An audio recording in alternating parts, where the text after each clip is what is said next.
2024년 1월 17일 시베리아 횡단철도의 바이칼 아무루 구간. 영하 40도의 혹한을 뚫고 군수물자를 가득 실은 열차가 동쪽으로 향하고 있었습니다. 공식 발표는 단순 탈선 사고. 하지만 이것은 시작에 불과했습니다. 같은 주 모스크바 인근 통신 중계기가 폭파되고 로스토프의 송유관에서 원인 모를 화재가 발생했습니다. 우연일까요? 아닙니다. 이것은 러시아 내부에서 조용히 그리고 아주 치명적으로 확산되고 있는 보이지 않는 전쟁의 서막입니다. 푸틴의 가장 큰 적은 우크라이나 전선이 아니라 바로 그의 등 뒤 러시아의 심장부에서 자라나고 있었습니다. 오늘 우리는 러시아 전역을 공포로 물들이고 있는 그림자 군대의 실체를 추적합니다. 이들은 누구이며 무엇을 노리는 걸까요? 채널 고정해 주십시오. 이 이야기는 당신의 상상을 뛰어넘을 겁니다. 혹시 저희 채널을 처음 보신다면 구독 버튼 한 번만 눌러주시면 놓치기 아까운 국제 정세 분석을 가장 먼저 받아보실 수 있습니다. 이 모든 사건의 배후에는 하나의 이름이 계속해서 등장합니다. 아테쉬 타타르어로 불을 의미하는 이 단어는 이제 크렘린에게는 악몽과도 같은 이름이 되었습니다. 2022년 9월 창설된 이 조직은 우크라이나인, 크림타타르인, 그리고 러시아인 반체제 인사들로 구성된 비밀 저항 단체입니다. 처음에는 점령지 내에서의 소규모 저항 활동으로 시작했지만 이제는 그 활동 반경이 러시아 본토 전역으로 확대되었습니다. 이들은 텔레그램을 통해 자신들의 전과를 과시하고 새로운 조직원을 모집하며 심지어 파괴 공작 매뉴얼까지 배포하고 있습니다. 우리의 목표는 단 하나, 점령자를 우리 땅에서 몰아내고 폭군을 무너뜨리는 것. 아테쉬의 선언문은 간결하지만 단호합니다. 이들은 단순한 게릴라가 아닙니다. 고도로 훈련받고 서방 정보기관의 지원을 받는 것으로 추정되는 전문 파괴 공작원, 즉 그림자 군대입니다.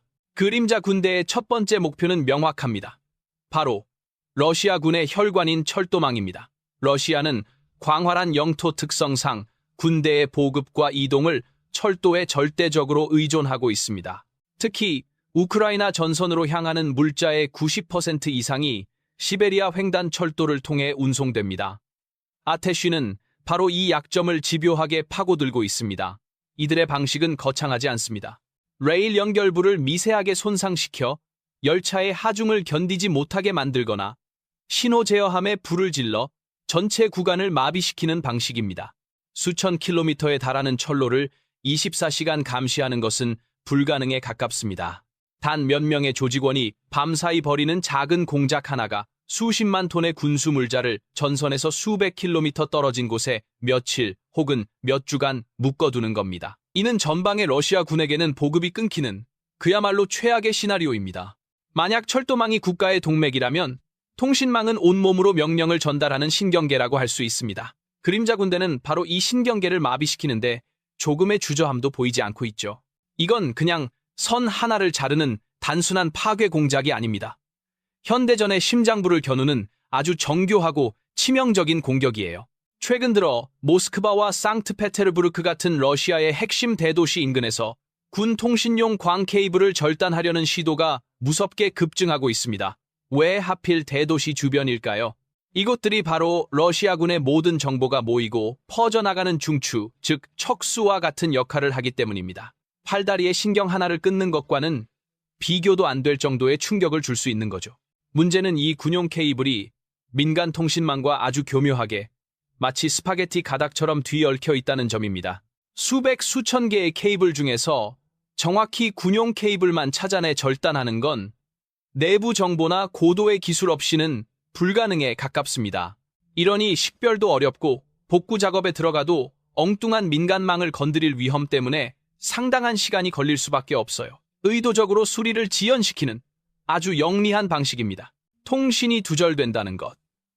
이게 단순히 전화가 안 되는 수준의 문제일까요? 절대 아닙니다. 상상해 보십시오. 치열한 전선에서 지휘관이 긴급 후퇴 명령을 내립니다. 하지만 그 목소리는 전방 부대에 닿지 못하고 허공에 흩어집니다. 적의 위치를 포착한 드론이 포병 부대에 실시간으로 좌표를 전송해야 하는데 화면은 그대로 멈춰버립니다. 순식간에 눈과 귀가 멀어버리는 겁니다. 병사들은 고립되고 지휘관은 장님이 되죠. 이렇게 전선 전체의 지휘체계가 불과 몇 분 만에 혼돈의 구렁텅이로 빠져들게 됩니다. 물론 크렘린은 공식적으로는 이런 사건들을 그저 장비가 낡아서 생긴 문제라거나 아니면 일부 불순 분자들의 소행 정도로 가볍게 치부하고 있습니다. 국가 시스템이 외부 공격에 무력하게 뚫렸다는 사실을 인정할 수는 없으니까요. 하지만 물밑의 상황은 전혀 다릅니다. 러시아 연방보안국 FSB 내부에서 오가는 보고서에서는 우크라이나와 연계된 조직적인 통신망 파괴 활동에 대한 경고 수위가 연일 최고조에 달하고 있는 것으로 알려졌습니다. 보이지 않는 전장에서 러시아의 신경계는 지금 이 순간에도 조금씩 끊어지고 있는 겁니다. 현대 전쟁은 결국 돈의 싸움입니다. 그리고 러시아의 거대한 전쟁 기계가 쉴 새 없이 돌아갈 수 있게 피를 공급하는 심장, 그건 바로 석유입니다.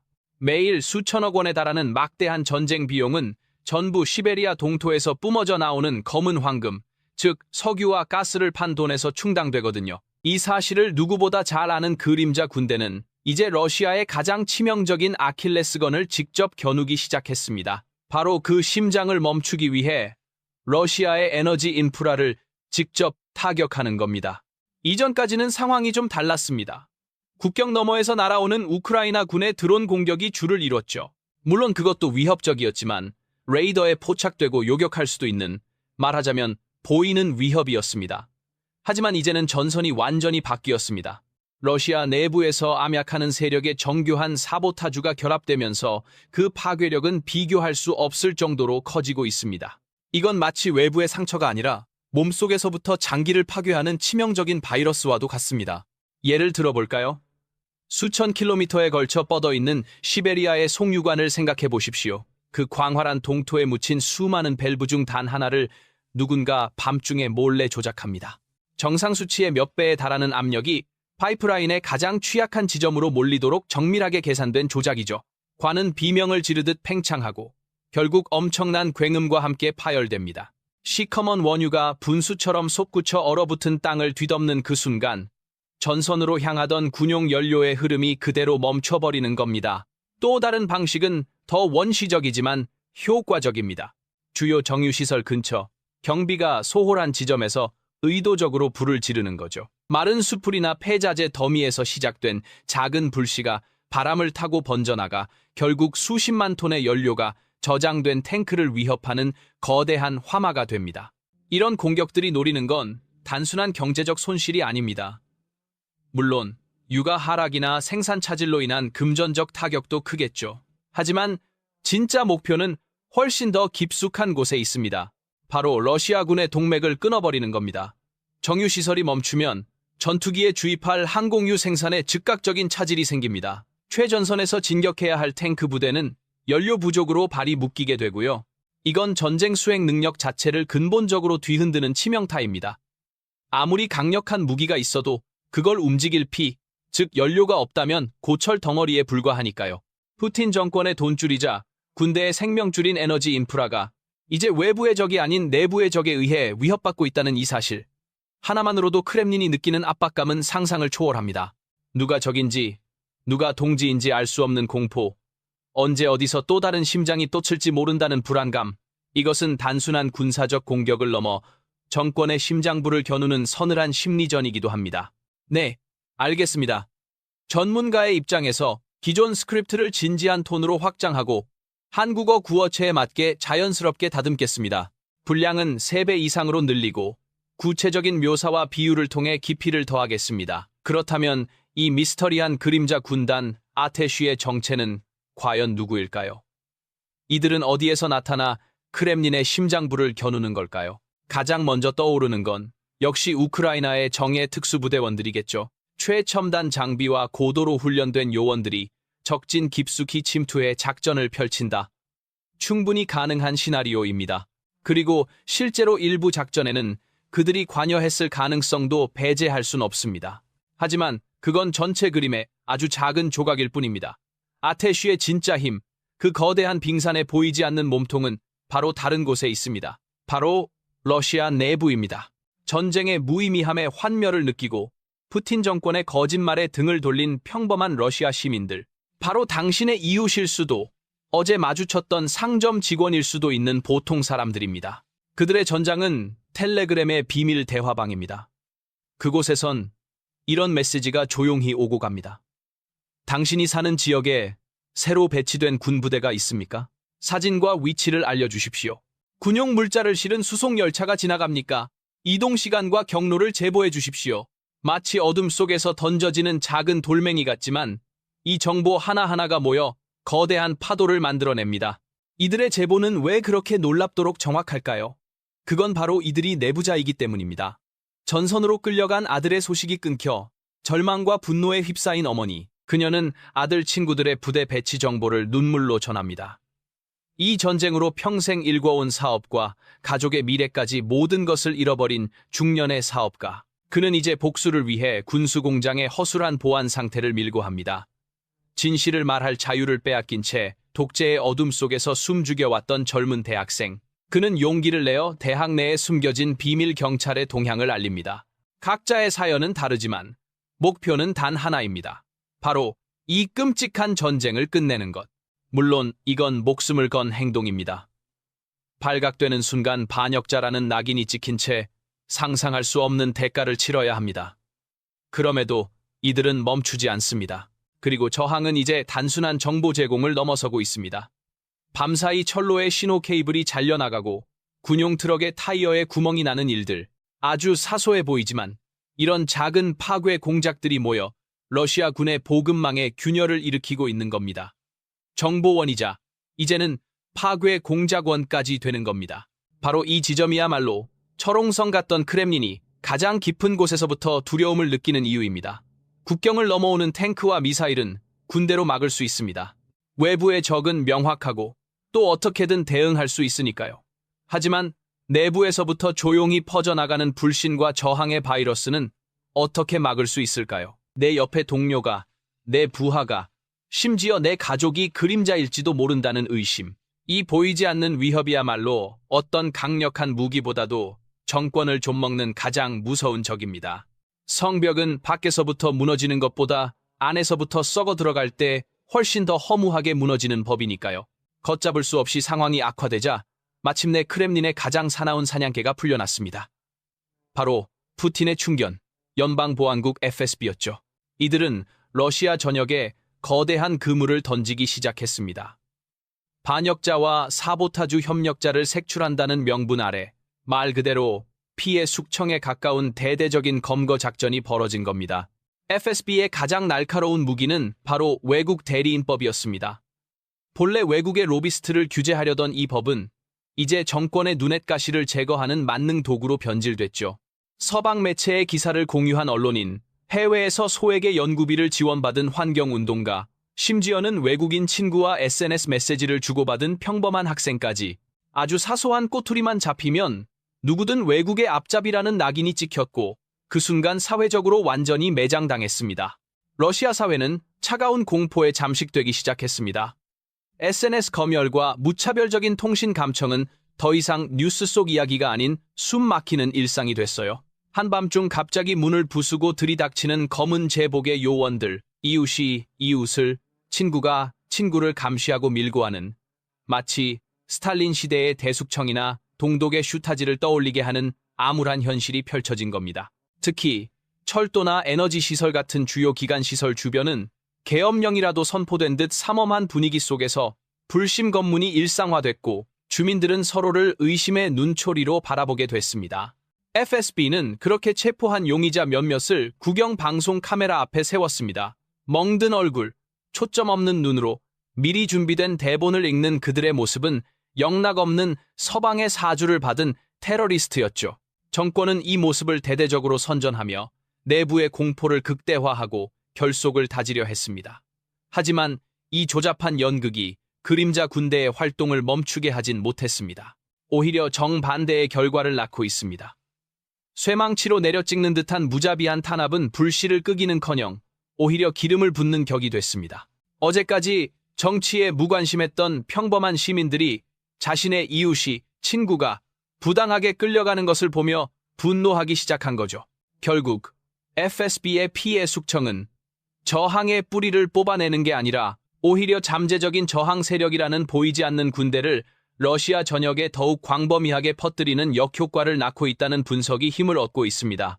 그림자 군대의 진짜 무기는 폭약이나 방화가 아닐지도 모릅니다. 바로 공포와 불안이라는 심리적 무기입니다. 언제 어디서 또 다른 사건이 터질지 모른다는 불안감은 러시아 사회 전체에 서서히 스며들고 있습니다. 더 이상 안전한 곳은 없다는 인식, 정부가 우리를 지켜주지 못한다는 불신이 싹 트는 겁니다. 국영방송은 연일 특수 군사작전은 계획대로 순조롭게 진행 중이라고 떠들지만 바로 우리 동네에서 열차가 탈선하고 송전탑이 쓰러지는 현실 앞에서 그 선전은 힘을 잃게 됩니다. 이는 단순한 사회 불안을 넘어 전쟁 수행에 대한 러시아 국민들의 지지 기반 자체를 흔드는 매우 효과적인 전략입니다. 전선에서 싸우는 군인들조차 자신의 고향과 가족이 안전하지 않다는 소식을 들으면 사기가 떨어질 수밖에 없습니다. 이 모든 배후에 서방 정보기관에 보이지 않는 손이 있다는 것은 공공연한 비밀입니다. 우크라이나 정보총국, 우사 인포과 긴밀히 협력하는 미국의 CIA나 영국의 MI6는 아테시와 같은 저항 단체에게 핵심적인 지원을 제공하는 것으로 알려져 있습니다. 단순한 자금 지원을 넘어 정밀한 위성 정보를 통해 파괴 공작의 가장 효과적인 타겟과 시간을 알려주고 추적을 피할 수 있는 안전한 통신 기술을 제공합니다. 또한 특수훈련을 통해 소수의 인원으로 최대의 효과를 낼 수 있는 사보타주 기술을 전수하기도 합니다. 서방의 입장에서 이는 매우 효율적인 전쟁 방식입니다. 자국의 군대를 직접 파병하는 위험 부담 없이 적은 비용으로 러시아 내부를 교란하고 전쟁 수행 능력을 약화시킬 수 있기 때문입니다. 러시아의 심장부에서 벌어지는 이 그림자 전쟁은 사실상 강대국들의 대리정보전 양상을 띠고 있는 셈입니다. 내부 사보타주가 계속되자 철옹성 같던 크렘린 내부에도 균열의 조짐이 보이고 있습니다. 푸틴은 FSB와 군정보기관을 강하게 질책하며 책임자들을 문책하고 있지만 근본적인 해결책을 찾지 못하고 있습니다. 오히려 각 기관들은 서로에게 책임을 떠넘기거나 무리한 실적을 위해 무고한 시민들을 체포하며 내부 불만만 키우고 있습니다. 한편 전쟁으로 막대한 부를 잃고 있는 일부 올리가르히와 경제 관료들 사이에서도 동요가 감지됩니다. 이들은 전쟁이 장기화되고 러시아 본토까지 불안정해지는 상황에 극심한 피로감을 느끼고 있습니다. 물론 아직 푸틴에게 공개적으로 반기를 들지는 못하지만 물밑에서는 이 그림자 군대의 활동을 조용히 묵인하거나 심지어 정보를 흘리는 방식으로 협조하는 세력이 있을 수 있다는 관측까지 나옵니다. 내부의 적은 전선의 적보다 훨씬 더 위험한 법입니다. 내부 사보타주와 함께 러시아 본토에서 벌어지는 또 다른 형태의 전쟁이 있습니다. 바로 국경 지역에서의 무장 공격입니다. 러시아 자유군단이나 러시아 의용군단처럼 러시아인들로 구성된 반푸틴 무장단체들은 우크라이나 군의 지원을 받으며 벨고로드나 쿠르스크 같은 러시아 국경 도시를 수시로 급습하고 있습니다.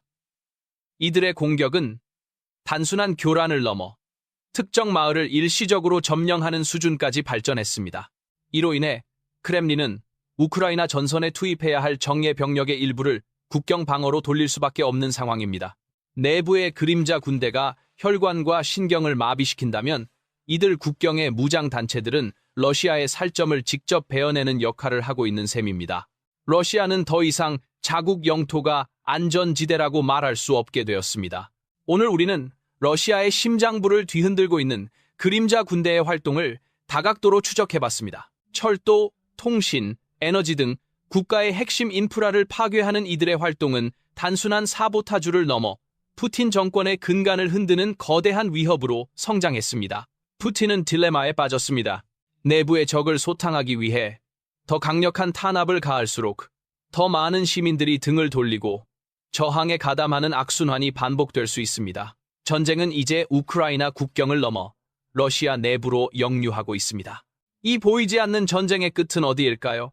과연 이 그림자 군대는 거인 러시아를 무너뜨리는 작은 돌멩이가 될 수 있을까요? 아니면 푸틴의 철권 통치 아래 결국 진압되고 말까요?